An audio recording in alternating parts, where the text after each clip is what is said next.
This one is just allowing people to see that cannabis is not to be feared and to have other components of it that could be beneficial when used in a more mindful nature. And so that's really where we try to exist, is just there's going to be all different types of people, all different types of backgrounds, all different bodies, all different preferences. And our job is to make them think a little bit more open-minded to what tools exist. Yes, we are cannabis advocates, so we do advocate for cannabis to be a tool, but again, it's not the end-all be-all tool. I just want people to have a more mindful understanding of what products, what tools to grab when they need help. And yes, I do believe cannabis can be a really helpful tool in your toolkit if you know how to use it.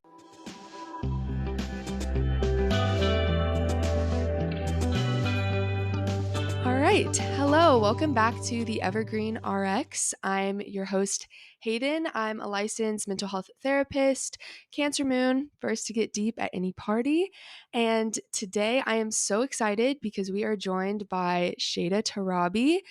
Shayda is the co-founder and CEO of Restart, Texas's premier cannabis brand. She's also the president of the Texas Hemp Coalition, which does advocacy efforts for cannabis in Texas. She's passionate about helping build great consumer brands, using her background in marketing and technology to help navigate the cannabis industry. And bring high quality cannabis products and education to consumers. She's a public speaker and content creator. She's a great follow online because she shares all her thoughts on the growing cannabis industry, and she can be found at the Shayda Torabi. She's also a welcome guest in the Evergreen RX community because she's also a native Austinite. So in my experience, that's always a green flag for people that I like to spend my time around. So I'm just so excited to talk to her today. Thank you so much, Hayden, for having me. I'm excited to dive in and also connect with a fellow Austinite as well. Yeah. So I'm just hoping that listeners walk away from today's episode with some basic cannabis literacy, kind of knowing some different types. Most people have heard of THC, CBD, but what about CBC, CBG, things like that? Talk about some like boundaries and intentions when using cannabis as a potential tool in the your wellness routine, and just touching a little bit on your experience in entrepreneurship, and just kind of working in a field that's so fraught with misinformation and with stigma and kind of how you navigate around that. So I think we got some good stuff to talk about. Heck yeah, let's dive right in. Okay, yeah. So I just kind of want to start off with a general cannabis education kind of primer. So what's the difference between all of those acronyms that I just listed, and kind of maybe go over some pros and cons between all the different variations of cannabis? Yeah, of course. So I guess to kind of back up a little bit before we get into those acronyms are referred to as cannabinoids. Some people also say cannabinoids. There's a lot of different pronunciations of the term, but essentially cannabinoids are those compounds that are related to the effects of the cannabis plant, specifically CBD, THC, like you mentioned, but those cannabinoids are found in both the hemp and the marijuana plant. I like to highlight those two, sides of the coin, so to speak, because they really, kind of point up towards cannabis. Cannabis to me is the overarching term, and cannabis maybe, pre 2018 meant something different than cannabis now.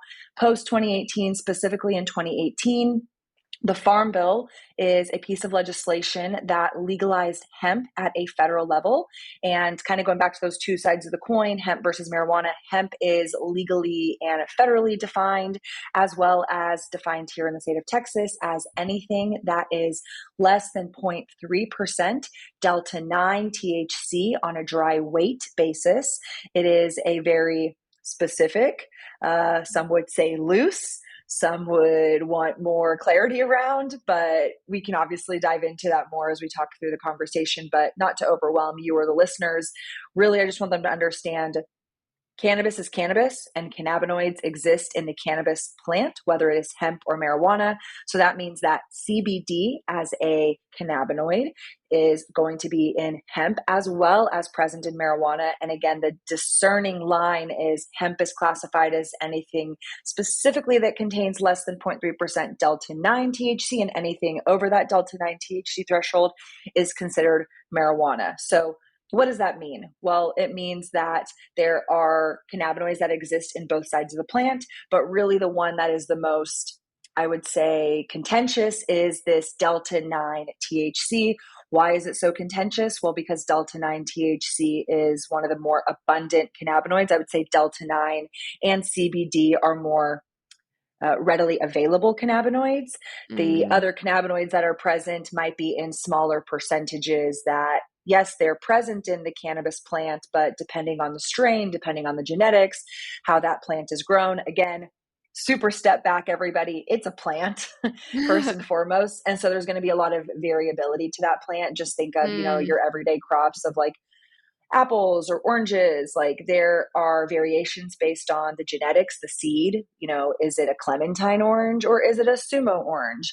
Was that orange grown indoor or outdoor? Who was the Mm. actual grower or cultivator? What nutrients did they provide to that plant? And so those inputs are what allows the plant to produce maybe a higher THC percentage or a higher CBD percentage, which gets into different strains.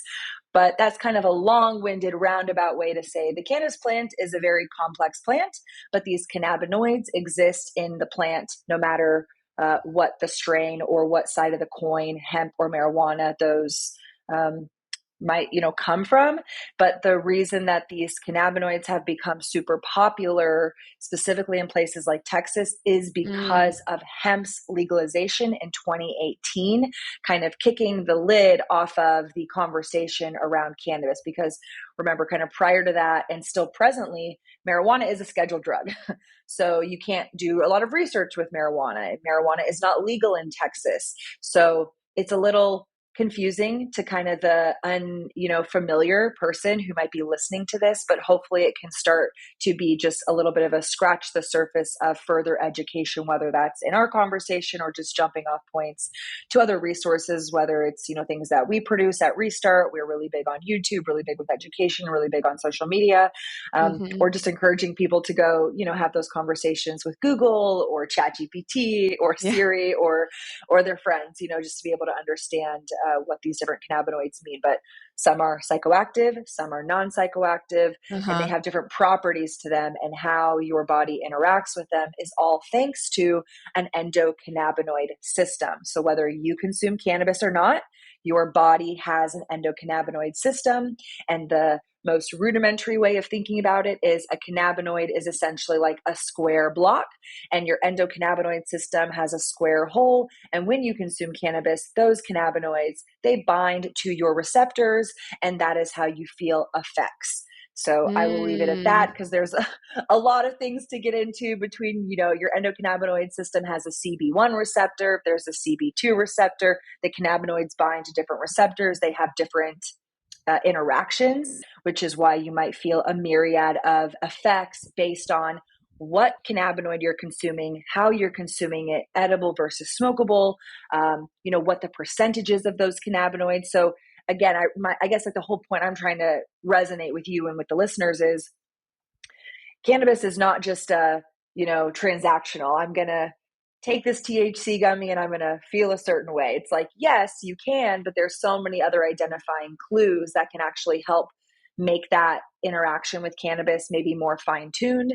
So getting into how many milligrams of THC, again, form Mm. factor, the sourcing, other cannabinoids you take together. So you could take THC by itself, but I love taking THC with CBD, or maybe even CBN, which is a more cannabinol. So CBD stands for cannabidiol, CBN is cannabinol, THC is tetrahydrocannabinol. So these are all chemical compounds that we, distill down into CBD, THC, things like that. But it all functions because your body has an endocannabinoid system, and these are cannabinoids.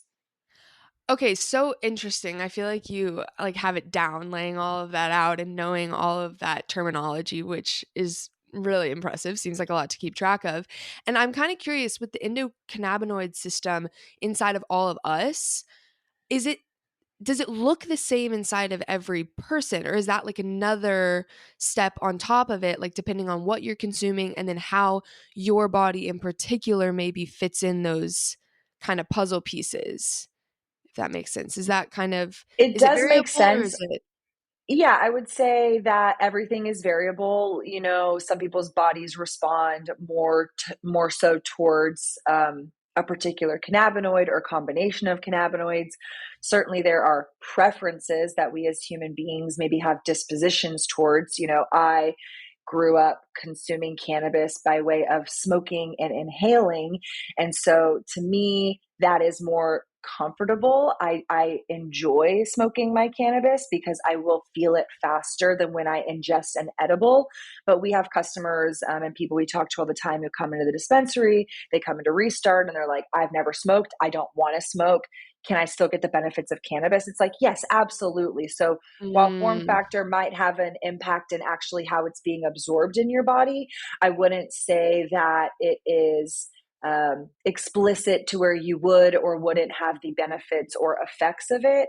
But absolutely, it could play a role into how much you're consuming, how much your body is absorbing. And then everybody's biochemistry is different. So I would say, I don't personally know, too much about the specifics of the endocannabinoid system as it relates to, let's say you, Hayden, versus me. I mhm. would imagine, yes, there are variabilities just because, your body might be able to process fat better than my body. Your body might have a faster metabolism. So I think those are things that are more, things I would be mindful of in regards Yeah. to how cannabis is interacting with our bodies. And also, the best rule of thumb is to, one, trial and error. I know as scary as that can be for people, especially when dealing with something like cannabis that has a huge stigma around it. But really, I Mm, think that's the best way to explore and to see what your body is responding to. So we often have conversations with our community and customers of, you know, let's say you don't want to smoke, but you want to eat an edible. Okay, well, that's fine. Don't have to worry about smoking. But when it comes to edibles, maybe you should try 5 milligrams of THC versus 10 milligrams of THC. Let's get a baseline. Let's kind of compare and contrast what different milligrams are going to do for you in regards to getting you to the desired outcome that you are seeking. So there are some, again, internal things that you have to be mindful of with your own body. But there's mm, also things just around a preference as well as just really understanding the plant. I think we struggle as an industry to kind of find our place. We are considered a vice. We're considered a medicine. Are we a supplement? Should we be regulated like some of these other industries, alcohol, tobacco, supplementation? So that kind of aside as being an already challenge for our industry, I think the most comparable thing to express to listeners would be to look at it like a supplementation, just in mm, terms of how you want to be consuming it. So, yes, I think there's absolutely the recreational component of it. I want to sleep better. I want to, feel better before I go to this music show. You can absolutely take cannabis and have that transactional outcome. But I think if you are really looking to incorporate, cannabis and these cannabinoids for long term benefit, which there is a lot of anecdotal evidence and more, I would say, substantiated evidence, thanks to hemp's federal legalization, allowing for more research to be done, you are yeah. starting to see just more ways that people are experiencing, exploring, applying, utilizing this plant. And so there are a lot of really cool things that can be uh, applied. My own personal story to interject just a little bit of history for the listeners. Mhm. I grew up in Austin, as you mentioned, born and raised here. Texas, for those listening out of the state who don't know, maybe those in Texas, Texas does not have an adult use recreational marijuana program. We have a very rudimentary medical marijuana program. So, all that to say, cannabis is not something that I had access to in a legal sense, Mhm. but very much did love live music, as I kind of alluded to, and very much love using cannabis with live music. So that for me was a very big part of my young adult kind of journey. I would go to concerts, I would consume cannabis. It was this very recreational, very kind of fun aspect of it. And to Yeah. me, I don't like alcohol. So I like to use cannabis in place of alcohol. I like the way that cannabis makes me feel more in control. Obviously, everybody is different, but in that sense, that was something that I was very mindful of. Using it just kind of more that transactional. I want to feel better. I want to sleep better. I want to insert whatever. And then in 2015, I was in a car accident. I was hit by a vehicle as a pedestrian in downtown Austin, broke my pelvis. And so at that point in my life, that's really when I started to look at cannabis more as a medicine. And that was really the entry point for me and my family, because I own my business with my sisters, would be our conversation of, whoa, cannabis is more than just THC. It's more than just getting high. It's more than just smoking it. Now I became familiar with CBD as a great anti-inflammatory. CBG, another really great cannabinoid that's known to be anti-inflammatory. Starting to do both research as well as personal experimentation on myself, because I do have that comfortability with cannabis, to understand, okay, well, what does CBD do to me that's different than THC? Okay, well, what if I take CBD with THC? Wow, well, that actually makes me feel even better. And so the accident was really our journey as an individual, for myself as well as my family, to start to unpack some of the stigma and some of the mystery around cannabis. And so I would say that was really our foundation to build our brand, to just be a safe space where people could explore these conversations. For every Yeah. customer that comes in that's like, I'm just looking for something to make me feel high. I have just as many people coming in who are saying, hey, I'm having a hard time sleeping. Hey, I'm having so much anxiety. Hey, I've got chronic pain. And being able to walk them through these different cannabinoids, these different form factors, these doses, is really a unique journey that I can share all this information, but you, like the person listening, you, Hayden, have to take these products and you have to discern and figure out what is the right product for me, what's the right amount for me, what does that look like in my day-to-day lifestyle. And so for me, I started to realize that CBD specifically as a non-psychoactive cannabinoid, having really great anti-inflammatory properties, was something that I needed to start taking Mm, independently as well as in addition to my THC affinity, because they mm-hmm. are different cannabinoids, right? And so using them for different purposes, using them in different ways, was something that I really, valued, being able to go on that journey, as something that we try to help our customers understand. It's like, yes, you can take an edible and feel an effect, but if you're looking for the benefit, I believe looking at it like a supplement and really working it into your everyday life cycle and your lifestyle is where you'll find the most benefit and reward with these products and with this plant. I love the way that you're talking about all of this as just like this personal exploration and being able to try different things on, try different form factors out, really get curious with yourself about what's working for you and how it's working for you and what even impact you want. I think that's kind of the intentionality that we'll probably touch on a little more later. But really knowing why you want to engage with these products and even when you're talking about it, opening up your scope of what benefits you can get out of using cannabis and the different forms and the combinations of things. And I think a lot of times, well, one thing with that is, this holistic health journey that I'm on and that my listeners are on, and kind of the education that I want to bring through this podcast about being able to create your own prescription for living well, being able to figure out what that looks like, which on, my scope means a lot of different things. The meditation practice you might incorporate, what you want your fitness practice to look like, who your friends are, but also, you know, if you want to add in things like cannabis or other, products, supplements, adaptogens, all that, kind of taking this intentionality that you want to bring to your whole life and your whole wellness routine into how you engage with each individual product too. And so I just really resonate with the way that you talk about and have customers that come in and are able to have these discussions with you too, which is so empowering to be like, okay, I'm not even trying to get high. I just want this for pain management, things like that. And that kind of brings me to something I want to talk about, which is, from the mental health side of this, I've heard from a lot of friends and from my own experience about, sometimes the effects of kind of the psychoactive, I guess, separating out side of getting high, which is pretty much the only part I've thought about until kind of starting to watch your content and engage with you. Um, and that sometimes people can have really bad experiences with that. A lot of feelings of like isolation, a lot of anxiety, which it's funny because a lot of times you hear like, oh, like smoke some weed, you'll like relax, you'll feel chill. And it's like for some people, it's like the complete opposite and it can be really anxiety Totally. inducing. And I'm kind of curious on like where does that come from? How do you see that impacting people or maybe consumers that you have talked to that have this experience, and like how do you address that?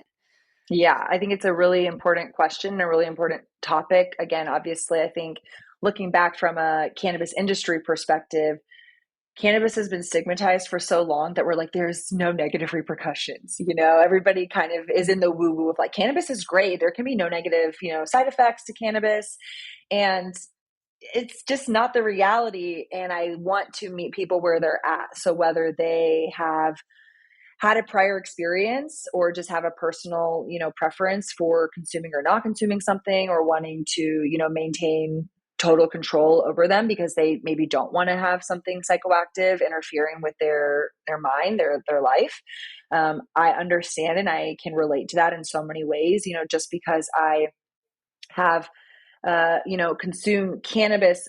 Presently, my evolution of how I consume and what I consume has evolved over the years. So I mentioned like really enjoying smoking cannabis. Well, to, punch what's the right saying? Like to kind of like, just like cats out of the bag of like smoking is not healthy, right? So like to use Mhm. smoking as this like, well, it's going to help your anxiety go away, but then like you're smoking, you're, kind of trading this for that. It still is something that I personally wrestle through of, well, it can be good, but it can also have negative repercussions, right? And so wanting to look at something in maybe the specific scenario or situation and not as something that is like going to remain the same. So what I mean by that is my consumption has shifted. So there have been periods in my life where I've consumed way more THC, whether it was smoking, whether it was edibles, other form factors, just like taking in a higher intake of THC, to now maybe in my life cycle, I'm trying to consume less THC. I'm also trying to consume less smoking cannabis because I'm mindful of those other repercussions. And so I think when you're getting into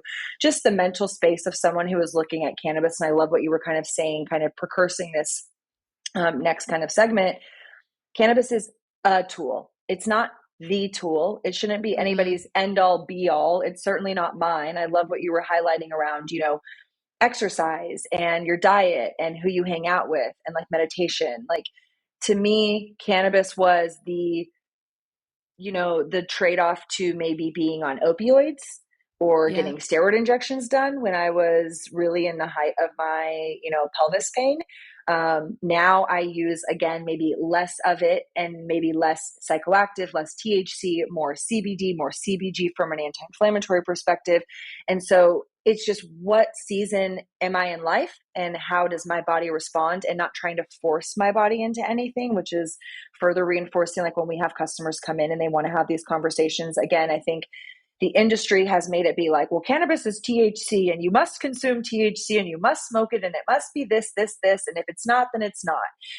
I just don't think that's right. And as a hemp operator in a state like Texas, it's been really encouraging to be able to go through my own journey of evolving how I consume, what I consume, how much I consume, when I consume, and being able Mhm. to, relay that experience to my customers and our community to really meet them where they're at, to where if someone comes in and they are complaining, of a certain thing that they're trying to address with cannabis, being really upfront of like, this isn't the end all be all, maybe it's a combination of cannabis and exercise. Maybe it's a combination of cannabis and like not sleeping with your phone next to your face before bed and you're telling me that you have a hard time sleeping. You know what I Yeah. mean? So there are other things that might be at play, but I think the biggest one is just allowing people to see that cannabis is not to be feared and to have other components of it that could be beneficial when used in a more mindful nature. And so that's really where we try to exist, is just there's going to be all different types of people, all different types of backgrounds, all different bodies, all different preferences. And our job is to make them think a little bit more open minded to what tools exist. Yes, we are cannabis advocates, so we do advocate for cannabis to be a tool, but again, it's not the end all be all tool. I just want people to have a more mindful understanding of what products, what tools to grab when they need help. And yes, I do believe cannabis can be a really helpful tool in your toolkit if you know how to use it. And so that's really the jumping off point for our whole brand and business is, yeah, there's THC, but there's all these other cannabinoids, like I mentioned, over 130 of them. We probably sell realistically maybe 6 to 8. So Yeah. you're not even really, able to fully educate and understand in totality the full complexity of the cannabis plant. And I appreciate your acknowledgement of my education. I have so much more to learn, and I think that's just where we try to exist as a business, where I try to exist as an entrepreneur and as a leader in this space. Is this is what I know, but let's talk about it. Let's learn. So we do meet people all the time who are telling us stories of different things that they've tried, experiences that they've had. Again, one of the trends I see right now is a lot of people, especially as they're aging out, I'll kind of, use my generation as an example, us girlies who are in our 30s, who grew up, smoking pot, smoking dope. We're now aging into, our mid 30s, early 40s, and we're like, I don't feel the best when I consume the way that I did when I was in my, late 20s or mid 20s or early 20s. And so I think that's just, to say it, let your body tell you what it needs. Let Yeah. your body evolve. So if you're feeling bad for taking something, don't do that again. Yeah, that just resonates so much because honestly, like for me, as a therapist, I have been a little bit skeptical of like talking about cannabis in this really like magical. Oh my god, it's great! Like just like smoke some weed, do whatever. And especially with like younger generations, like sometimes that can be just around like any drug too. It can be talked about in a very cavalier way, and I think that it can be a great tool, and hearing you talk about it's like, okay, yeah, this is a great tool. And I kind of got like chills talking about, you being able to use this after your accident instead of something like an opioid, that's really powerful. And bringing in the layers of every person's unique background, their relationship to drugs in general, or just to any kind of self medication in general, which can look like a ton of different things, but also trauma background and, their particular set of like mental health challenges or what medication they might already be on for different mental health diagnoses, things like that. Adding all of that in has made me, on the mental health practitioner side, skeptical of things like cannabis. Or, if I have a client that comes in and is just like, oh, yeah, I smoke every night, I kind of am figuring out my place within that too, because I want to educate people on the impacts that any substance that we um, engage with and how it can impact our mental health. And I also want to respect and understand what that product is doing for them. Like why are they using it and what are the benefits? And like, okay, are we in the realm of you're educated on this and this is working for you and this is giving you some of the things that you need? Great. Or are we in the realm of, okay, this is still some self medication and things like that? And what I love so much about what you're doing and exactly the way you're talking about it is because it is so intentional. It's bringing so much awareness, so much personal education, um, and not just kind of either sugarcoating it and making it like this magical thing, or bringing this fear language of like, you shouldn't do that and that's bad for you. And like, there's nothing good that can come from using cannabis. And so, really finding that like sweet middle ground, which is something I wanted to talk to you about. And maybe you have more to say here on like the language and the stigma that still exists around cannabis is so strong. And I think something my generation is getting really good at is everything you're talking about with kind of like the girlies that are now in their 30s or nearing their 40s that are like, oh, okay, this isn't like really hitting the same. Like, how do I want to use this? I feel like my generation is getting better at even earlier and earlier being like, wait, how is this impacting my body? Like, what do I want to do about this? Like, even the movement towards not drinking as much and, things like that it's great and it's always going to benefit us. But I feel like there still is so much misinformation and stigma and uninformed consumption that either makes people run towards something like cannabis and claim it and not want to shy away like it's this gateway drug, and then other people that want to run away from it and don't see how it could potentially be a tool for them. I think thanks to, I mean, first off, I should say, as a Texan, I never thought that I'd be operating in this industry, let alone being a public figurehead talking openly about my cannabis consumption, let alone educating other people. So I really, truly want to, just put myself out there in the sense of like, yes, I'm so grateful for the platform positions that I've been able to step into.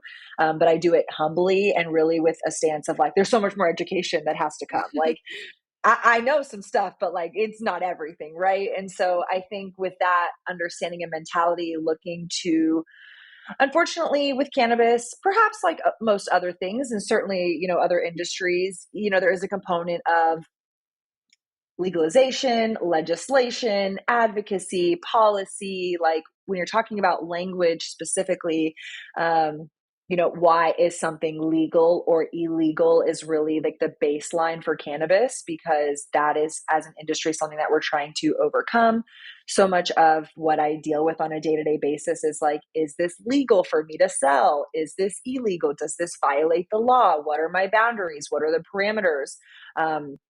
And not only just like operating as an industry, but then ultimately like passing that information on to a consumer. What do you as a consumer have access to? Again, especially in Texas, it's very confusing. People are like, well, I thought that marijuana, let's use cannabis, is illegal. And I would say, no, marijuana is illegal, but hemp is not. So cannabis is not illegal in Texas. And so those words are making it both helpful and harder in the scheme of having this conversation. And so, again, I try to do so much just personal work to our consumers, to our community, to the organizations that I, reflect in and a representation of, that we're always dealing with language. And so trying to erode what the stigma has maybe said, as well as, kind of shine a new light on it. And I think that part of that is just generational.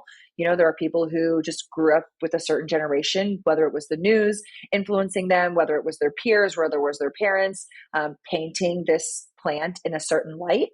I think Yeah. that's really unfortunate, because like, is cannabis for everyone? No. But should cannabis have been demonized and stigmatized, and the words used around it permeating like still to this day? It's like, also no. So is there a better middle ground that we could have, kind of like your approach that you're articulating with your clients? You want to meet someone where they're at. You don't want to reinforce it if it's used in a bad way, right? Which absolutely there can be overconsumption and addiction to anything, right? Bad habits form. I don't want to glorify it and be like, it's better, it's, but for me, I would rather be on cannabis every day than on opioids every day. So it's a little bit Yep. like this, pick your poison, right?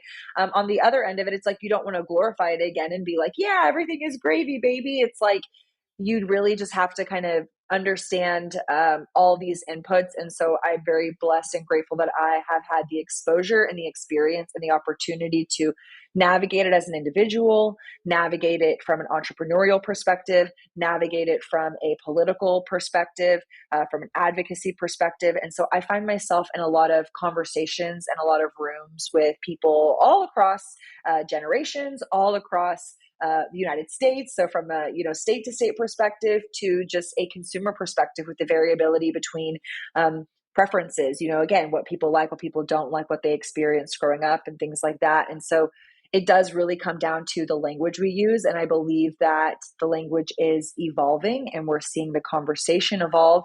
And that's really exciting and really empowering because of conversations like this. Like we get to sit on a podcast. And I appreciate you for making space for this, because I really do believe it's not, it's always fun to be like, oh, I spoke to 100,000 people, or like my video went viral and it was like seen by a million people. But like, this is more where I find the value. It's like the one-to-one conversations. It's like, if I can empower Hayden, then Hayden's going to be more knowledgeable when she goes out into the world and talks to her clients, her peers, her family, her friends. And so when we interact with our customers, we treat it almost in that consultative approach as well, of like, hey, Bill, or hey, Susan, or hey, Mhm. Jeremy, or hey, Andrea, like, you're a singular person, and how you view this plant has a whole lot of, pros and cons to it. How do I meet you where you're at? And how do I give you just enough information and education? Again, I'm not the keeper of the information. I'm not the keeper of the truth. It's out there. And so that's going to be incumbent upon the recipient, the consumer, the person, to take this information, to take the interactions, to take the products, to read the labels, to understand their bodies, what their bodies like and don't like, and then make a plan from there. And so, yeah. Yeah, I mean, the amount of nuance and understanding and empathy and conversation that you want to bring to this, it feels really good. It feels so good talking to you. I can imagine how your customers feel talking to you about this, or anybody that you educate about it. And I wanted to touch on your entrepreneurship because I just think what you do is so cool, and even the political aspects and advocacy. I mean, there's a lot of layers to what you do, and figuring out if your product is legal, if it's something you can sell, like all of that. It's just really impressive. And I've struggled between wanting to touch on the fact that you are a female entrepreneur, because I know a lot of my audience is women, and I really value talking to women that are doing things in all these different spaces. And then there's that other side that's like, oh God, why do we just have to highlight female entrepreneur instead of just entrepreneur? Like, but I think it is a part of the conversation. And I think it's becoming more apparent to me too, the way that you run your business, um, being informed by your own life experience. And I think by being a woman, because even how you're talking about it, letting all this nuance, all this gray area, like really allowing people to talk about their own experience, bringing in the context into how they want to use it, and having that flexibility. Like, I think that that is informed by being a female in this space. And I mean, yeah, you can tell me if you feel differently or if you've seen something different, but I imagine that there's probably not a ton of women in the cannabis space either, like really doing what you're doing at this high level. And I'm just kind of curious to know a little bit more what that experience has been like for you, and how you've dealt with and navigated as you've been building your business. Yeah, well, first, I appreciate the kind of, pause and discernment around, should we be talking about female entrepreneurs versus just entrepreneurs in general? I kind of take a similar stance to you of like, don't call out that I'm a female. Like, I'm a business owner. I'm an entrepreneur. Like, this is what I Yeah. do. Um, but I do think that there is something to say for, just who we innately are as females, and, the challenges that we do face just historically when it comes to speaking up, having a voice, being successful. I know, just like as an aside, in general, being a female entrepreneur, dating, I'm now married. I love my husband. He's a very strong man to be married to me, right? Because I'm a strong female. And so I think, like, in that capacity, like, absolutely being a female is completely different. So we should talk about the differences, because we do have just a different disposition to that conversation. And I know that not everybody can handle, a strong, empowered woman sometimes. And absolutely in cannabis, where there's not as many of us, but I always like to highlight, the plant is female. So it is a female Mm. plant that we, derive all of our properties, cannabinoids, wellness, things that, the plant provides to us that we benefit from. It is a female plant. So I think there's some beautiful correlation to the work that I get to do as a female in this industry, is really on behalf and on the, extra advocacy of the plant being female. But yeah, it's just like a tale as old as time, right? People always want to underestimate people, specifically women. And so as a female in the space, I do feel underestimated a lot. But I think for me, maybe that's like when you do like your strengths finders, like my strengths finders for sure is like competition is up there. And I talk to my husband about this all the time. I'm like, it's not that I'm in competition with other people as much as I'm always in competition with myself. And Yeah. so if someone underestimates me, I'm like, oh, you just, you don't even, it's not even like you don't have what's coming next. It's like, you don't have what's coming next because you've just like lit a fire inside of me that is me versus me. And so being able to, kind of bring that to the table in this industry is really fun. Again, I love going to conferences, and when I go to these conferences traditionally, even if I'm a speaker, even if I'm like representing my brand, which does have, some acclaim to it, people are always like, what do you do in here, little lady? Not that they're saying that explicitly to me, but that's kind of the, sentiment I feel when I walk up to a booth full of guys. They're kind of like, oh, where's your boss, or where's, the man, where's the guy who's kind of, Yeah. guiding you through this. And they're always, I think, shocked to be met with the kinds of questions that I ask. And I think that's just an extension of, yeah, I have a lot of accountability that I hold for this industry, and therefore the people that I do business with in this industry, I want to also hold accountable. Yeah, the industry is challenging for all entrepreneurs. It is especially challenging, I think, for women in general, just being a business owner, entrepreneur as a female, no matter what industry you're in. But I certainly embrace those uncomfortable moments and let it fuel me to further establish that, yes, I have a right to be here. I have a voice. My voice should be heard. It is not, again, the end all be all opinion, but hey, it's a starting point to have more conversation. And that's where I try to meet everybody, and every, interaction I have is just, this is a starting point for more discussion. I see so many parallels between what you're doing as an entrepreneur and being a woman in that space, and how you're kind of going in to break the stigma. I mean, just by existing, you're breaking the stigma. Just, I mean, who you are and what you bring to the table, and being in that space. It's so parallel to what you're doing for like cannabis and like the larger conversation as a tool and as something that should be legal and something that should be accessible. It's like, I don't know. I feel like you're doing the same thing for your product as you're kind of doing for yourself and other women that want to be in this space, or just like be taken Thank you. serious in general. Um, and yeah, just the humility that you bring, and the real thought and value driven intentions that you have behind what you're doing is just so evident in everything that you talk about, and makes me so excited about. I mean, I'm excited that I'm in Austin and that this is something like really accessible, like the things that you bring to the table and Restart, which I want to hear a little bit more about. And maybe you can even say what people listening that maybe aren't in Austin, aren't in Texas, how they can kind of engage with you and what you create. So yeah, just anything about what you're doing, what Restart's doing, and how listeners can like stay involved with you and your products.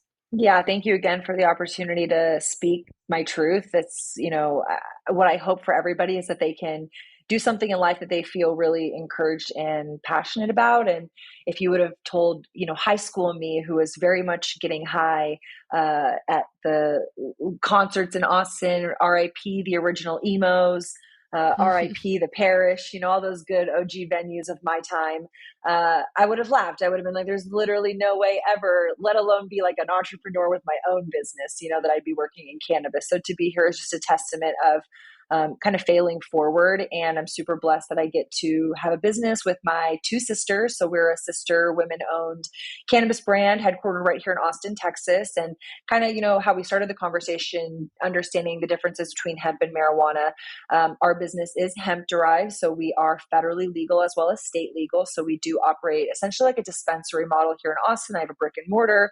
We are 6 years in business this August. So just shy of almost 6 years and some change coming up, but we're super grateful that we have this opportunity to be doing this business in our hometown, in our home state. I do e-commerce as well. And so we ship our products nationwide. So I think that is also part of why I'm so passionate about federal cannabis policy and advocacy, and trying to understand just where this is all going and what's the industry going to look like. And ultimately, truly for I appreciate, what you're observing about me. At my heart, I'm a very selfish person, candidly. And so I do this all for me first and foremost, of just me as a consumer. What do I want to see? What are the products that I want to put in my body? And so I think there's a little bit of assurance then for our customers of like, wow, like I'm not just putting products on the shelf because it's buzzy or trendy. It's like, what am I going to consume, and what do I want to look at, and what are like the ingredients and the sourcing and the integrity and the education. Like basically I made Restart because that's how I wanted to shop, like that's how my sisters and I look at the world and how we look at products. And Yeah. just saw an opportunity to make a clean, safe, welcoming, trustworthy space where consumers could ask these questions. They could wrestle through things. They could try different products. They could just learn and educate themselves. And that is so much of what we again seek as individuals, that we wanted to really make sure was resonating with Restart. But yeah, 6 years in business, and just launched next day delivery here in Austin. We also offer curbside pickup. We've got a lot of really fun community events that we're a part of, because part of our mission is to be in our community, be involved. So if you are local in Austin, I would just encourage you, if you are curious and you want to get connected to us, to some of the information we have, just to be a part of some of the opportunities and events that we're a part of, I would say find us on social media at Restart CBD is the best place. And our website is just restartcbd.com. Yeah, Austin, Texas, baby. 2018, Austin, Texas. That's when we started, and happy to be here every day. Love it. Yeah. So I'm going to have all of that linked below if anybody wants to follow along, find out more, go visit, Restart. If you're in Austin, I'm definitely going to be doing that. But I just appreciate getting to talk to you so much. I feel like this was so much good information. I've learned a ton, so I'm sure everybody listening has learned a ton. And I've just absolutely loved getting connected with you and hearing more about all your thoughts and what you're up to. Thank you so much for the platform. Thanks for the time. And if anybody has any questions, I know that Hayden, like you mentioned, is going to link it in the show notes below. But truly, my door, both physically and the proverbial door of social media, LinkedIn, find me, connect, ask your questions, come to our dispensary. There's literally not a silly thing that you could ask us that we would shy away from answering. So if you feel compelled and called, we're happy to, chat back and help you understand things a little bit better. So thank you. Yeah, I love it. All right. Thanks so much. Bye, guys. Bye, y'all.